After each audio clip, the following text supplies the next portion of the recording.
The Yu-Gi-Oh! GX manga is different. And with different, I mean really different. New characters, completely different story, different enemies, and new elemental heroes. All of that and more is in the Yu-Gi-Oh! GX manga. It would be really nice if the manga were ever animated. The differences were really dope. Not all of them, but you will see.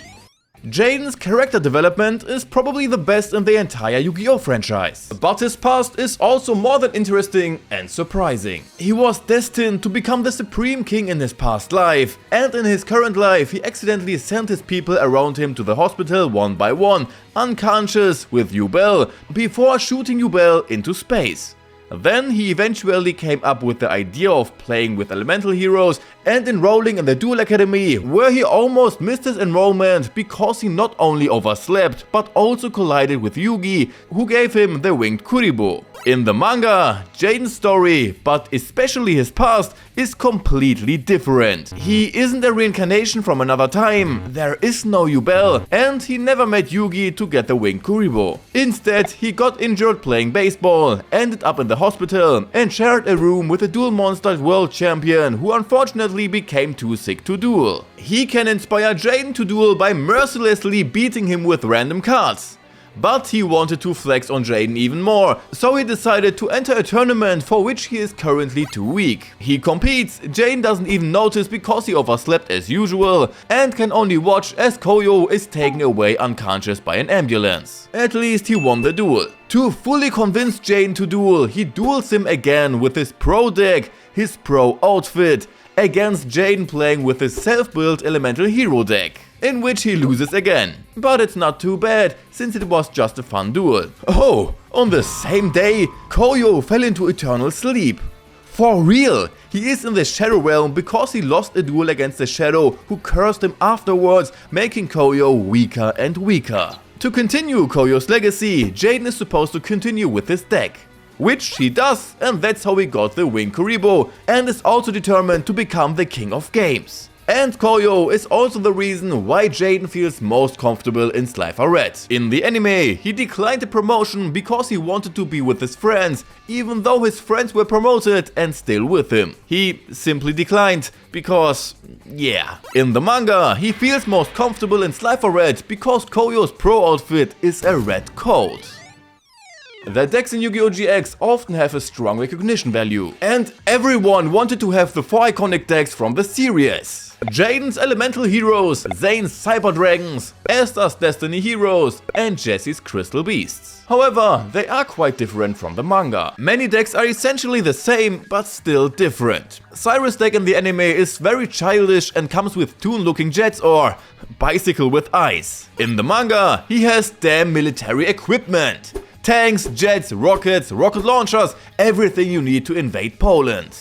Jestem Polakiem, więc wolno mi powiedzieć. Kurwa. Crocodile Jim has a fossil deck in the anime for some reason that I absolutely can't understand. If it were Hasselberry's deck, I would understand, as he even has a dinosaur bone in him. Talking about Hasselberry, he doesn't exist in the manga. But Crocodile Jim? What does he want with the bones? To feed his crocodile? That doesn't exist in the manga either. But he does have a crocodile themed deck, which makes so much more sense. That he became best friends with Schnappi the little crocodile, but then doesn't have a crocodile themed deck, was a bit confusing. Most people are familiar with Crawler's Ancient Gear Golem deck, which he may also have in the manga. Why just may? Because he doesn't duel in the manga even once. We know he lost to Jaden in the acceptance test, but we don't know his deck here. But let's talk about the 4 iconic decks, excluding Chazz because he plays like 3 decks at the same time. Jaden's Elemental Heroes and later the Neo-Spacian monsters were just the shit. Flame Wingman is so iconic. One of the cards that completely defines Yu-Gi-Oh! GX, who also appears in the manga, but only once. Only once. Just like Bubbleman, Avian, Vercingetorix, Sparkman and Clayman. Mostly all of them were replaced by new elemental heroes. When the elemental heroes Heat, Lady Heat, Ocean, Woodsman, Voltic, Shadow Mist, Terra Firma, Inferno, Gaia, Ice Edge, Nova Master, Absolute Zero, Tornado, Shining, Escuridao, etc. were introduced, I thought they were TCG only. But they aren't. These are Jaden's elemental heroes from the manga. or rather, Kojo's. Jaden plays with them all the time, and only briefly, when he built his own deck as a child, did he play with Bubbleman, Bladedge and Flame Wingman. Otherwise, he only played with Kojo's deck. Afterwards, he also tried the Masked Heroes, basically the Manga Neospatian deck.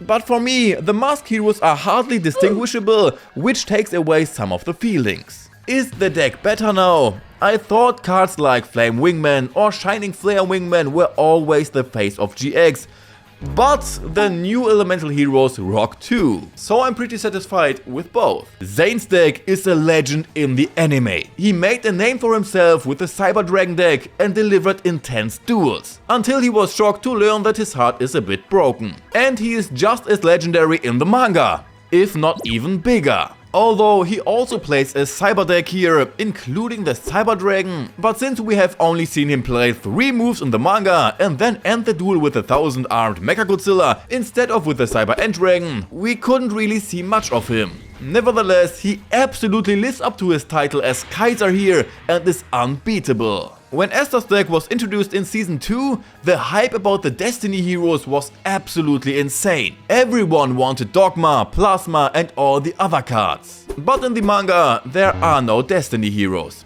Instead, he plays with Vision heroes, which in my opinion are just like the Masked heroes, not as recognizable and are not even close to being as famous as the Destiny heroes. Also, they work a bit like the Crystal Beasts, where they go to the spell and trap zone when they get destroyed. And even though he's also a pro in the manga as in the anime, he's here clearly stronger than Jesse. With which we are about to dive into the 4th iconic deck, and let me tell you, things are about to get crazy. You have been warned. The legendary Crystal Beast deck from Jesse with the one and only Rainbow Dragon. This deck outshined even the Destiny heroes. It literally shone like a crystal in the community. In the anime, he was so damn strong with it and finally gave Jaden some real backup. But in the manga, Jesse got a damn insect deck! He's Weevil 2.0 here! Dude! How could they do that to my Rainbow Dragon? Jesse plays you with butterflies. Butterflies! Fucking butterfree! And that's exactly what he chases after in his free time. Only insects. A character with such an insanely cool deck in the anime became the biggest disappointment in the manga. This deck is clearly the loser deck in the manga. The clear winner deck is definitely Chazz. If you've been paying attention, you'll know that Chazz has a different deck. Moving away from the Ojamas, Armed Dragons and his completely randomly built deck. So I mean, I'm not hating on the Ojamas, they were pretty fun, and the Armed Dragons were hella epic. But seriously, I have no idea why the Millionaire's brother had to play like 2.5 deck at once. His deck never really had structure or one clear theme like everyone else had. Jaden had his elemental heroes, Esther his destiny heroes, Jesse his crystal beasts, Cyrus his roids, and so on and so on. And Chazz just switching things up without following any clear lines. In the manga, it's a whole different story. He's not just playing a random deck, but a deck that's so incredibly important to the plot that he and Jaden became the backbone of the entire story. But it's not just about his deck, it's about his significance in the manga overall. He and his deck play a much larger role here. When Chazz was young, he discovered a card with a dueling spirit. With this and his dragon deck, he dominated tournament after tournament, becoming the junior champ multiple times. However, when he joined the Duel Academy, he was criticized by the other students. Determined to prove himself as an Obelisk Blue member on his own merit, he continued to excel, until he met Jaden, who defeated him. This caused Chazz's buried friend to show up and to get freed again. As a matter of fact, Chazz was also able to see dueling spirits, including Jaden's Winged Kuriboh, as well as his own Light and Darkness Dragon. Yes, that's right.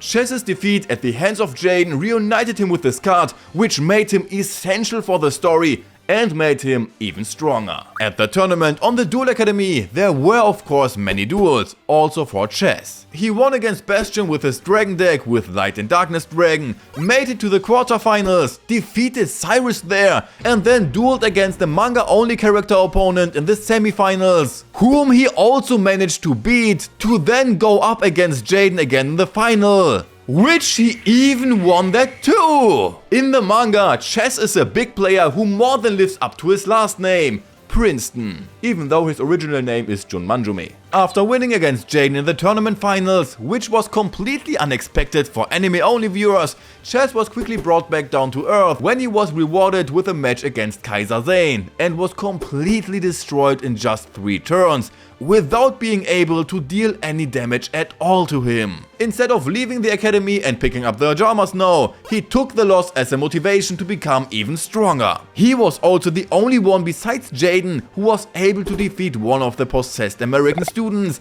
and he stood together with Jaden against the final boss. In the manga, Chazz is not the type of guy who's constantly chasing after Alexis, losing more and more importance as the story continues, and who can hardly be taken seriously anymore because he never wins a duel. Instead, he's a serious character who's just as important to the story as the main character himself and was able to defeat him in a fair duel.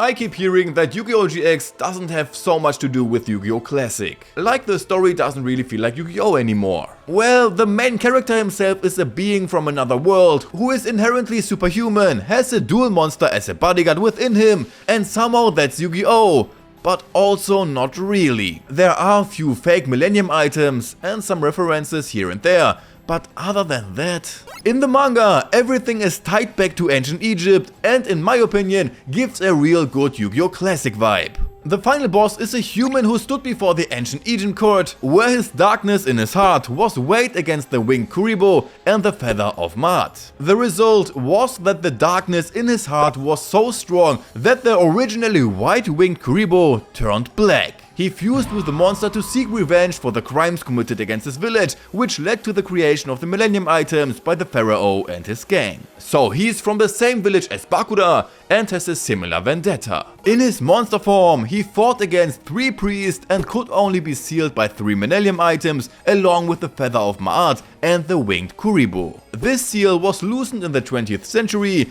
and he seeks to regain his full power in the manga story. By incorporating elements of ancient Egypt, featuring the Millennium items more prominently in the story, the manga definitely creates a strong connection to the classic series. But not only that, there are also frequent references to the adventures of Yugi and his friends, which can also be watched on DVD in the manga. The Battle City Stadium has been recreated at the Duel Academy and everyone, really everyone, not only wants to become a pro duelist, but also wants to become the king of games. In the anime, some wanted to become pros, others singers, some didn't know what to do with their lives, and others wanted to become teachers. Here, it's clear for everyone wants to become king of games. We've already taken a closer look to Jaden and Chazz, but there's another character who's completely different in the manga, and in my opinion, it makes him so much better. In the anime, Atticus is somewhat connected to darkness, has an extremely cool theme deck with the red eyes, and otherwise is, especially in the dub, pretty funny, but also annoying with his singing and not really badass behavior. He never plays a major role in the story and has not won a single important duel in the whole anime. Well, at least he's a ladies' man here. In the anime, he doesn't really live up to his mystery, and especially not to his reputation to being one of the best duelists in the Duel Academy alongside Zane. In the manga, it's a bit different. Here, Zane is still the Kaiser of the Duel Academy, and Atticus is the king who lives up to his reputation. Not only has he repeatedly been the junior champion, he used to beat Esther Phoenix all the time, he also defeated Jim and would probably beat Esther again if Tragodia hadn't immobilized him and possessed him. On the dark side, he goes to Jaden to get his winged Kuribo from him in a duel, which he wins. Now I wanna see the faces of the anime-only viewers again. But there's no weird aftertaste to it either. In the manga, Atticus is an absolute boss and you can feel it. His legend, his behavior, his skill. He's insanely intense in duels, always anticipating the moves of his opponents and countering them. He's just a much better duelist and character overall in the manga. And that's it for the differences. While there are of course more differences in the manga, these are the biggest 5. Would you guys be interested in a video where I cover up the whole story of the manga? Then just write it down in the comments. And what do you think about the 5 differences? Do you like them or not? And I'm especially curious about Jesse's insect deck. That one really stuck with me. Anyway, that's it from me again. We'll see us next time, so take care my friends.